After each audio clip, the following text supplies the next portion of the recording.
وَلَقَدْ يَسَّرْنَا الْقُرْآنَ لِلذِّكْرِ فَهَلْ مِن مُّدَّكِرٍ۔ الحمد للہ رب العالمین والصلاة والسلام علی سید الانبیاء والمرسلین، اما بعد فاعوذ باللہ من الشیطان الرجیم، بسم اللہ الرحمن الرحیم۔ قابل احترام سورہ یوسف کی 33 نمبر آیت مبارکہ سے آج ہماری تلاوت کا آغاز ہے۔ اس سے پہلے ہم دیکھا ہے کہ سورہ یوسف اپنے نزول اور مزاج اور مضمون کے اعتبار سے مکی تھی اور اس کے مکی مضامین چل رہے ہیں۔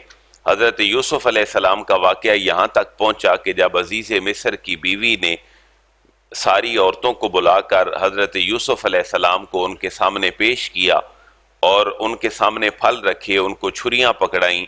حضرت یوسف علیہ السلام جب سامنے آئے تو انہوں نے پھل کاٹنے کے بجائے اپنے ہاتھ کاٹ لیے اور پھر کہا کہ یہ تو کوئی بہت بڑا فرشتہ ہے۔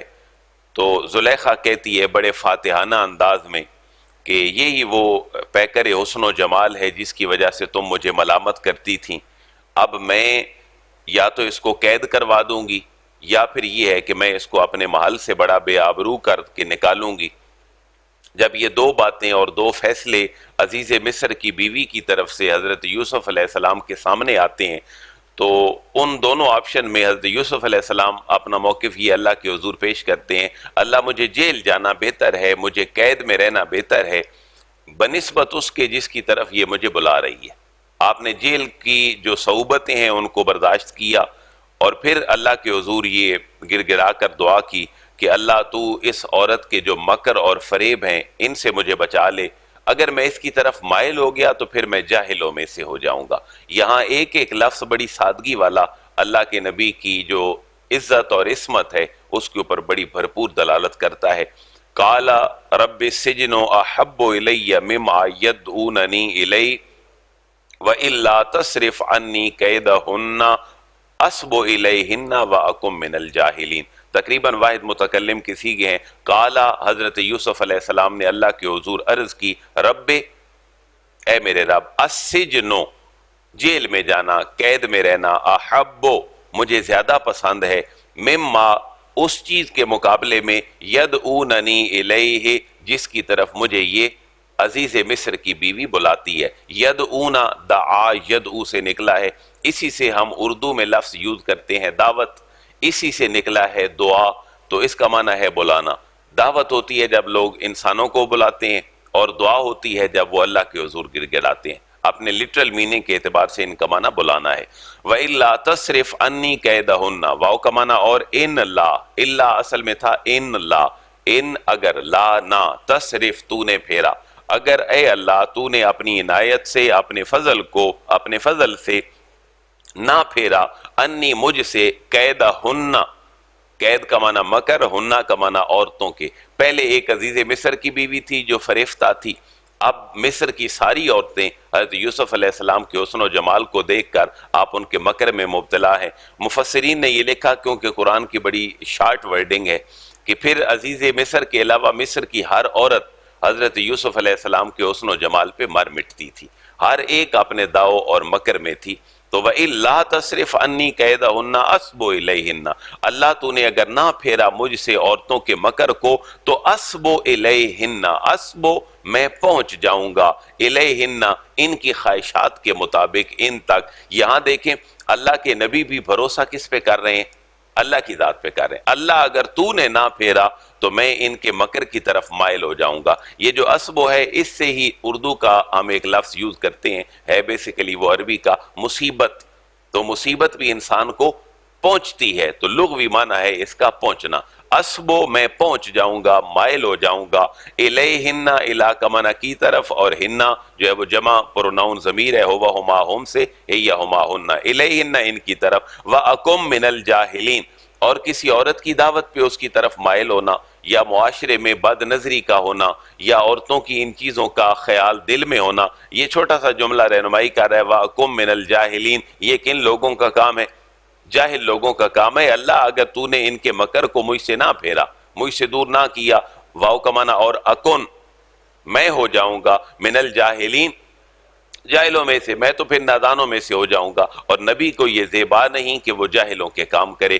فاستجاب له ربه فصرف عنه كيدهن انه هو السميع العليم۔ حضرت یوسف علیہ السلام نے دعا کی اللہ مجھے قید بہتر ہے، تو فاستجاب له، فا کا معنی پس، استجابہ جواب آ گیا اللہ کی طرف سے، قبول ہو گئی، لہو ان کی ربہ ان کے رب نے ان کی دعا کو قبول کر لیا۔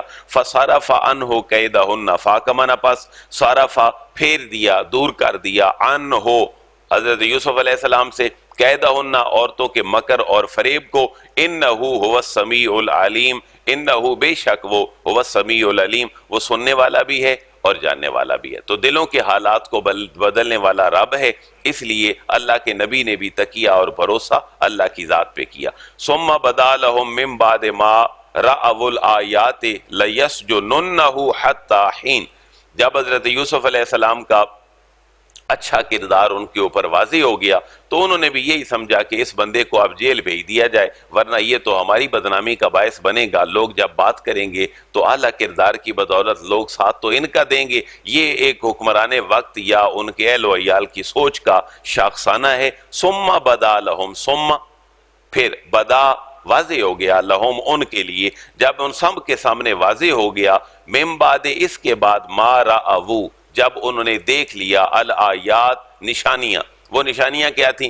اللہ پہ بھروسہ، اللہ کے نبی کا بار بار اللہ سے دعائیں، اور پھر پاک باز رہنا، عورت کے مکر اور فریب میں نہ آنا، یہ بات جب ان کے سامنے واضح ہو گئی تو لیسجننہ، تو انہوں نے بہتر کیا سمجھا کہ وہ ان کو قید کر دیں، حتی حین ایک مخصوص مدت کے لیے، جب حالات بہتر ہوں گے تو اس کو قید سے باہر نکال دیں گے۔ وَدَخَلَ مَعَهُ السِّجْنُ فَتَيَّانِ، حضرت یوسف علیہ السلام کے ساتھ اب وہ خوابوں کی تعبیر والی بات آنے لگی ہے۔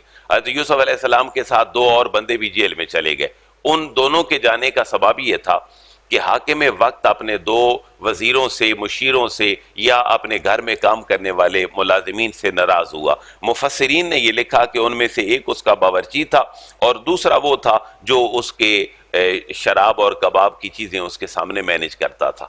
تو یہ دونوں بندے اتفاق سے حضرت یوسف علیہ السلام کے ساتھ ہی قید میں تھے۔ واو کا معنی اور داخل ہوا، معہو حضرت یوسف علیہ السلام کے ساتھ ہی، السجن جیل میں، فتیان دو، فتن کہتے ہیں نوجوان کو، اور تثنیہ جب بن جائے تو فتیان، دو اور نوجوان حضرت یوسف علیہ السلام کے ساتھ ہی جیل میں داخل ہوئے۔ قال احدہما انی ارانی عاصر خمرا، اب ان دونوں کو خواب آتا ہے۔ وہ خواب یہ تھا، ایک کو خواب یہ آیا کہ میں کچھ شراب کچھ چیزوں سے نچوڑ کر اپنے آقا اور اپنے جو گھر کا سربراہ ہے میں اس کو دے رہا ہوں جس کا میں ملازم ہوں۔ دوسرے نے خواب یہ دیکھا کہ میں نے اپنے سر پہ روٹیاں اٹھائی ہیں اور اس سے پرندے کھا رہے ہیں۔ تو وہ دونوں حضرت یوسف علیہ السلام سے اس کی تعبیر پوچھتے ہیں۔ حضرت یوسف علیہ السلام فرماتے ہیں تمہارا کھانا جیل میں آنے سے پہلے میں تمہیں ان دونوں خوابوں کی تعبیر بتا دوں گا۔ تو یہ اس کے بعد پھر اگلی تفصیل ہے۔ وَدَخَلَ مَعَهُ السِّجْنَ فَتَيَّانِ، اور داخل ہوئے آپ کے ساتھ قید خانے میں دو نوجوان۔ قَالَ أَحَدُهُمَا، قَالَ کہا، أَحَدُهُمَا ان دونوں میں سے ایک نے، انی بے شک میں، ارانی میں نے دیکھا ہے، آسرو میں نچوڑ رہا ہوں، خمرا شراب میں انگور سے یا کسی بھی چیز سے شراب کشید کر رہا ہوں، نچوڑ رہا ہوں اور میں کسی کو دے رہا ہوں۔ وقال الآخر انی ارانی احمل فوق راسی خبزا، واو کا معنی اور، کالا کہا، الآخر دوسرے نے، انی بے شک میں، ارانی میں دیکھ رہا ہوں یا میں نے دیکھا ہے، احملو میں نے اٹھایا ہوا ہے، اسی سے نکلا ہے حمل، اسی سے نکلا ہے حامل اٹھانے والا۔ انی ارانی بے شک میں نے دیکھا ہے، احملو میں اٹھاتا ہوں، فوق راسی فوقا پر، راسی اپنے سر کے اوپر، خبزا روٹی، عربی میں روٹی کو خبز کہا گیا، میں اپنے سر کے اوپر جو ہے وہ روٹیاں اٹھائے ہوئے ہوں، اور تاکلو الطیر منہ، تاکلو کھا رہے ہیں، الطیر پرندے، طائر نہیں بلکہ طیر پرندے اس سے کھا رہے ہیں، منہ اس سے۔ نبئنا بتاویلہ، اب وہ دونوں کہتے ہیں نبئنا یہ دو نبے متنبے کر دیں، باخبر کر دیں اے یوسف نہ ہمیں بتاویلہ ہی، اس کی تعبیر اور اس کی تشریح کیا ہو سکتی ہے۔ میں نے شراب نچوڑ رہا ہوں، میرے خواب کی تعبیر کیا ہے؟ اور دوسرا کہتا ہے میں سر پہ روٹیاں اٹھا کے لے جا رہا ہوں، پرندے اچک رہے ہیں، کھا رہے ہیں، اس کی تعبیر کیا ہے؟ ہمیں بتا دیجئے۔ انا نراک من المحسنین، انا بے شک ہم نراک دیکھ رہے ہیں آپ کو من المحسنین نیکوکار لوگوں میں سے، آپ ہمیں نیک لگتے ہیں تو ہمیں بھی ہمارے خوابوں کی تعبیر بتا دیں۔ قال حضرت یوسف علیہ السلام نے فرمایا لا یاتیکما طعام ترزقانہ الا نباتکما بتاویلہ قبل ان یاتیکما۔ قال آپ نے فرمایا لا یاتیکما، تم دونوں کے پاس نہیں آئے گا، طعام کھانا، تم دونوں کے پاس کھانا نہیں پہنچے گا، ترزقانہ ہی جو تمہیں کھلایا جاتا ہے، جو تمہیں دیا جاتا ہے، الا مگر نباتو میں متنبع کر دوں گا کما تم دونوں کو۔ یہ کما وہ جو ہم چھوٹے چھوٹے تھے تو پڑھا تھا، ہما ہم ہی ہما ہننا، اور آگے انتا انتما انتم، یہ جب متصل میں جائے گا تو کا کما کم بن جائے گا، کا کما کم، نباتو کما میں تم دونوں کو متنبع کر دوں گا، بتاویلہ ہی تمہارے اس خواب کی تعبیر سے، قبل اس سے پہلے ان یاتیکما کہ وہ تمہارے پاس کھانا لے کر آئیں، ذالکما مما علمنی ربی۔ اب دیکھیں اللہ کے نبی کا بھروسہ اپنی ذات پہ نہیں ہے، میں بہت بڑا آدمی ہوں، میرے پاس بہت بڑا علم ہے، یہاں بھی عاجزی کا اظہار ہے۔ پتہ یہ چلا جب لوگوں کی توجہ مائل ہو جائے کسی بھی مبلغ کی طرف، کسی بڑی شخصیت کی طرف، تو بھروسہ اس کے رب پہ ہو، غرور اور تکبر اور یہ کیفیت اس کے اندر نہ ہو۔ یہ اللہ کے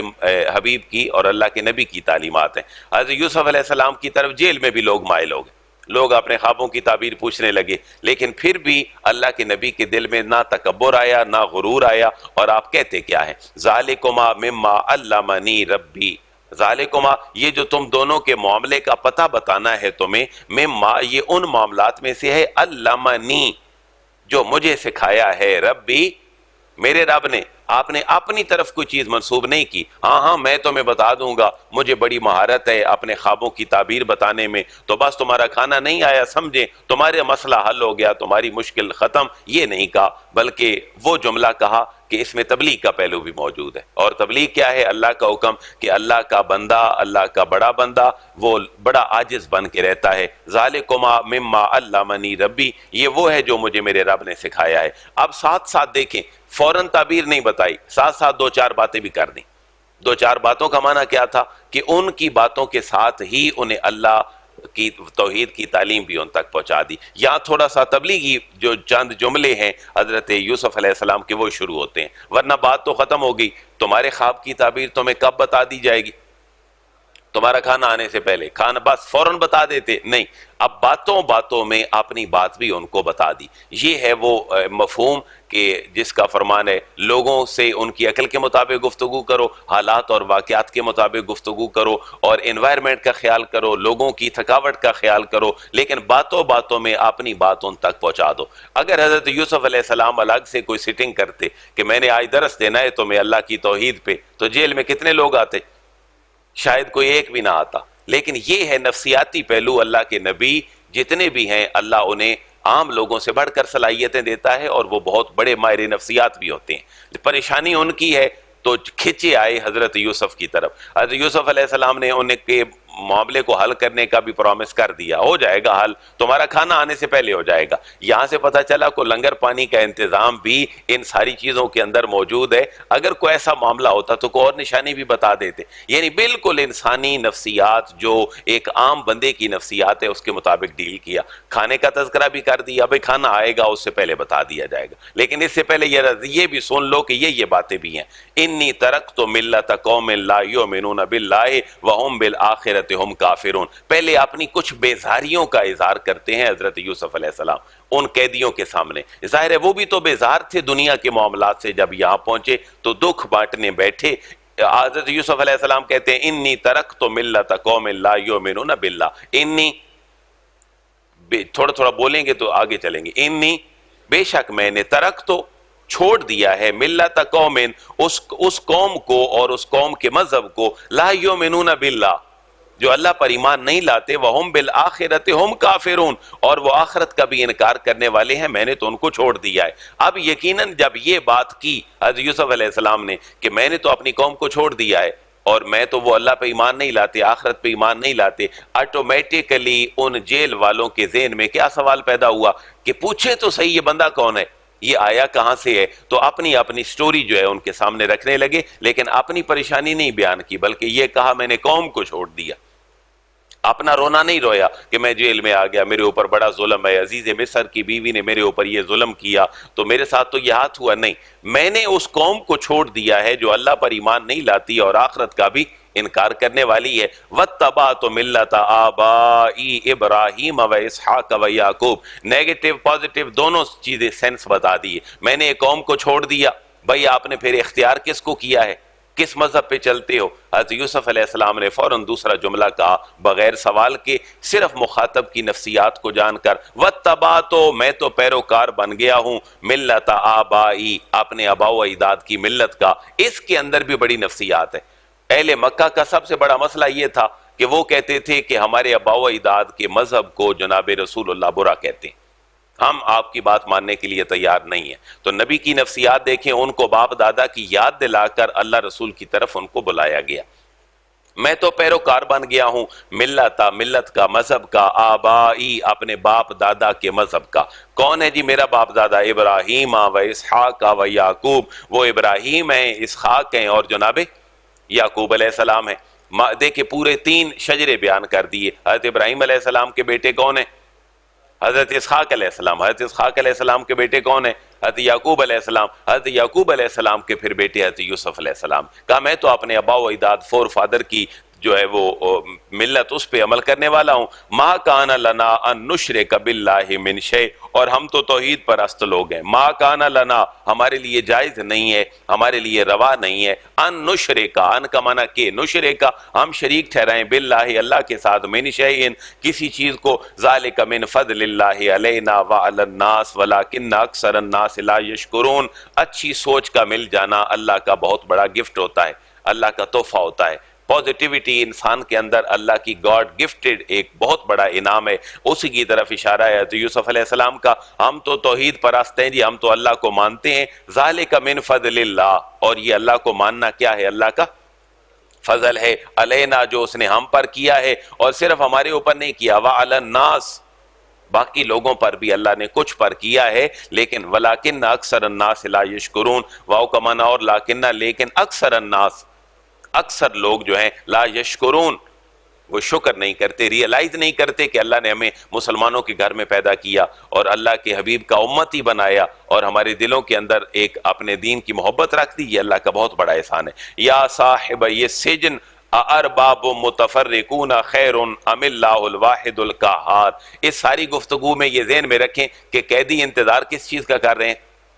کھانے کا۔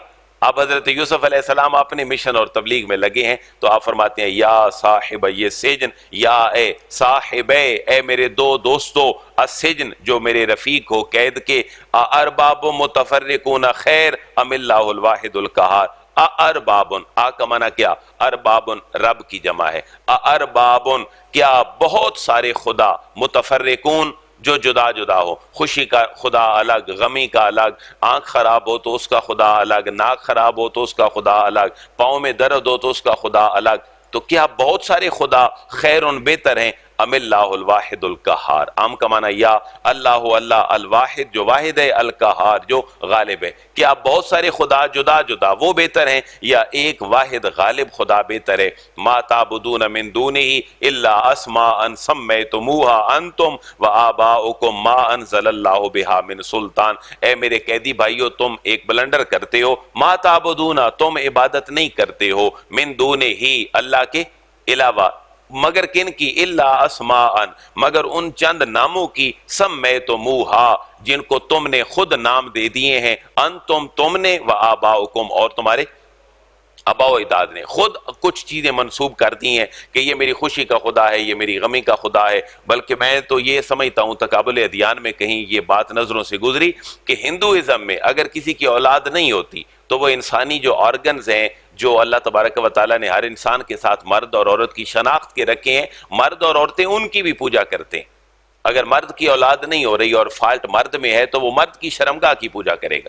اگر عورت جو ہے اس کو اولاد نہیں ہو رہی، وہ بانجھ ہے، تو اس کی عورت کی شرمگاہ کی پوجا کی جائے گی۔ یہاں تک گر گئے لوگ، اللہ حضرت یوسف علیہ السلام فرماتے ہیں یہ اللہ کے علاوہ جن کو تم پوجتے ہو یہ تو تم نے خود ان کے نام رکھ لیے ہیں، انتم و آباؤکم، کچھ کے تم نے رکھ دیے ہیں اور کچھ کے تمہارے ابا و اجداد نے رکھ دیے ہیں۔ ما انزل اللہ بہا من سلطان، ما انزل نہیں اتاری اللہ نے بہا ان ساری چیزوں کی من سلطان، کوئی دلیل، اللہ نے کوئی دلیل ان کی نہیں اتاری کہ تمہاری خوشی غمی کے خدا الگ ہیں، سونے اٹھنے بیٹھنے کے الگ ہیں، بارش اور قحط سالی کے الگ ہیں، ایسا نہیں۔ رب تمہارا ایک ہے، ان الحکم الا للہ، ان الحکم نہیں ہے حکم، نہیں ہے حاکمیت، الا للہ مگر صرف اللہ کی۔ امر اللہ تعبدوا الا ایہ، امر اس نے حکم دیا اللہ تعبدوا کہ تم عبادت نہ کرو الا ایہ مگر صرف اسی کی۔ ذالک الدین القیم، یہی ہے وہ دین جو بڑا قیم ہے،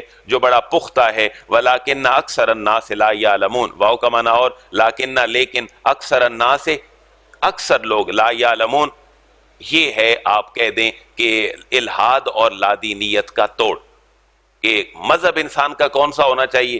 بھئی میں صرف اپنی ذات اور اپنے ذہن کو مانتا ہوں، میں پڑھا لکھا آدمی ہوں، میں کسی مذہب کو فالو نہیں کرتا، میرا اپنا لائف سٹائل ہے، میں جس کے مطابق مرضی ہے گزار دوں۔ اللہ فرما رہے نہیں، ذالک الدین القیم، جس نے تمہیں پیدا کیا ہے اس نے جو دیا ہے یہی تمہارا بہتر دین ہے۔ لیکن ولیکن اکثر الناس لا یعلمون، اس جملے پہ تھوڑی سی توجہ زیادہ کریں، ولیکن اکثر الناس لا یعلمون، لیکن اکثر لوگ اس کو، اکثر لوگ کتنے ہیں؟ میں پہلے بھی ایک تجزیہ آپ کے سامنے رکھتا ہوں۔ پہلے تجزیہ ہوتا تھا، پڑھا لکھا تجزیہ، تحقیق کہ جی سب سے بڑا مذہب ڈیوائن، اور جو ڈیوائن ریلیجن ہے، جو الہامی مذہب ہے، اس کے ماننے والے کون زیادہ ہیں؟ اسلام، یہودیت اور عیسائیت میں عیسائیت دوسرے نمبر پہ، مسلمان تیسرے نمبر پہ، یہودی۔ یہ ڈیوائن تینوں بھی ملائیں تو جو ڈیوائن نہیں ہے، جو سیلف آرگنائزڈ ہیں، خود ساختہ مذاہب ہیں، ان کی تعداد زیادہ ہے۔ اب اگلی بات سن لیں، اگلی بات کیا ہے، بلکہ اس پہ کچھ کسی کی سٹڈی ہو تو وہ اپنی بات بھی شیئر کر لے۔ اب ان تینوں مذاہب کی تعداد بھی کم ہو گئی، ان کی تعداد بھی کم ہو گئی۔ اب ایک نیا مذہب دنیا میں پھیل گیا اور عروج پا گیا، جس میں 7.5 ارب آبادی میں سے 4 ارب سے زیادہ آبادی ملوث ہے، اور وہ ہے میرا کوئی مذہب نہیں۔ وہ لوگ ہیں کہ میرا، ان کو کیا کہ ان کو ایتھیسٹ کہتے ہیں، اس کو الہاد کہتے ہیں، اس کو لادینیت کہتے ہیں۔ وہ لبرلزم، سیکولرزم چلے گئے بہت پیچھے، اب سب سے بڑا دنیا کا مذہب الہاد ہے، لادینیت ہے۔ الہاد کس کو کہتے ہیں؟ الہاد کا معنی ہے آپ قبر کھودتے ہیں تو قبر کے نیچے کیا بناتے ہیں؟ لحد بناتے ہیں، یعنی قبر کھودی جا رہی ہے، ایک خاص مقام پہ جا کے وہ آدھی چھوڑ دی گئی، آدھی کو دوبارہ نیچے کھود دیا گیا، یعنی جس لائف سٹائل پہ جا رہے تھے اس کو آپ نے چھوڑ دیا، آپ ایک دوسری طرف چلے گئے۔ اس کو کیا کہا گیا؟ لاحد اور الہاد۔ تو الہاد اپنے لغوی معنوں میں پھر جانے کا نام ہے، چھوڑ دینے کا نام ہے، اور یہ سب سے بڑا دنیا کا آج مذہب ہے، جس کی طرف اللہ کا کلام 1400 سال پہلے اشارہ فرما رہا ہے۔ ولیکن اکثر الناس لا یعلمون، کتنے لوگ، اکثر کتنے ہیں؟ کم از کم 51، اکثر 100 میں سے 51% ہی اکثریت ہے، 50% اکثریت نہیں ہے بلکہ 50% ہے۔ ولیکن اکثر الناس لا یعلمون، لیکن اکثر لوگ جو ہیں وہ اس بات کو نہیں جانتے۔ اب لگے رہیں جی وہ کھانے کے انتظار میں رہیں۔ حضرت یوسف علیہ السلام کی تبلیغ مکمل ہوئی، کھانا تو پتہ نہیں آیا یا نہ آیا، لیکن حضرت یوسف علیہ السلام نے ان کی تبلیغ، ان کے خوابوں کی تعبیر بتانا شروع کر دی۔ اب یہ بات ایک بات صرف 3 لائنوں میں ہے، اس کو پڑھ لیں تاکہ کل ایک نیا موضوع شامل ہو۔ یا صاحب یہ سجن، وہ لائنیں بھی ذرا کمپیریٹیولی دیکھ لیں جو خوابوں کی تعبیر سے پہلے ہیں، وہ قرآن کی آیتیں زیادہ ہیں اور خوابوں کی تعبیر میں تھوڑی سی بات ہے۔ پتہ چلا کام کی بات جو ہے وہ پہلے اور باقی جو دنیاوی معاملات ہیں وہ بعد میں۔ یا صاحب یہ سجن، آپ ترجمہ فرمائیں گے تو پتہ ہی نہیں چلے گا، فوراً سے پہلے ہو جائے گا۔ یا اے صاحب، اور اس سے تثنیہ ہے صاحب، اے میرے 2 رفیقو، السجن قید کے رفیقو، اما احدکما فیسقی ربہ خمرا، پہلے نے خواب کیا دیکھا تھا؟ میں شراب نے چوڑ رہا ہوں اور پیش کر رہا ہوں کسی کو۔